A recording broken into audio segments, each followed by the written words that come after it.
Kasi pinakuluan na natin yung hotdog. Kasi doon natin. Gawa tayo ng kakaibang merienda na magugustuhan talaga chap nyo. Pinakuluan ko muna yung hotdog. Tapos pagulong lang natin ng ganito. Ganyan. Tapos lagyan lang natin ng egg white yung dulo. Para pang close. Ganyan. Tapos yung dito, close din natin siya. Close natin yan. Gagamit din tayo ng egg white. Para pang close yan. Ayan, gagamitan natin ng egg white.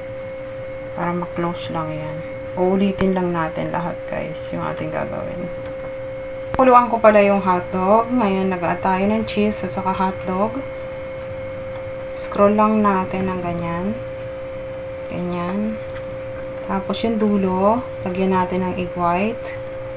The same process yung dulo sa mga gilid-gilid niya. Lagyan natin ng egg white para ma-close siya. Ganyan. Tapos dito rin, ganyan rin lang natin to. Ayan. Then close lang natin. Ulitin lang natin lahat hanggang sa matapos natin. Ang aking nagawa. Ngayon, ipapry natin siya. Kailangan natin ay mainit na cooking oil.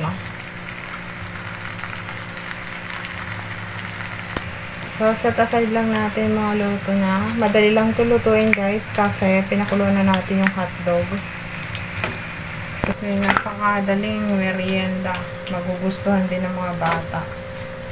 Subukan nyo to ang recipe ko na to. Corn. Ano siya? Lumpiang hotdog. Magugustuhan ng kids. Yan. Set aside natin to. Set aside natin. Ito na yung merienda. Pwedeng ulam. Magugustuhan ng mga kids.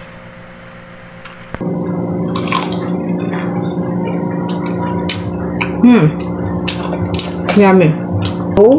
At saka ketchup.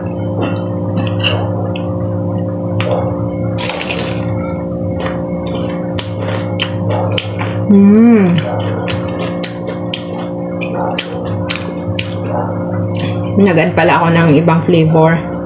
Ng ibang corned beef Shanghai.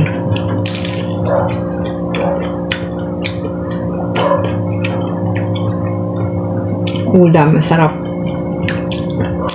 Ulam na talaga siya sa masarap.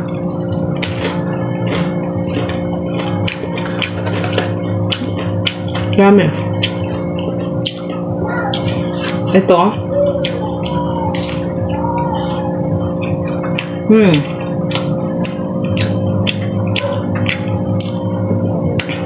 Delicious. Sobra ito magugustuhan ng mga kids.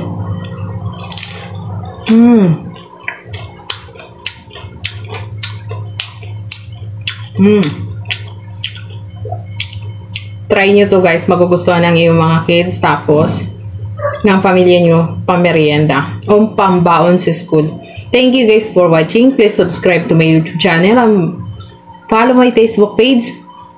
If you buy something, please click the yellow basket in my TikTok shop. Bye guys, thank you.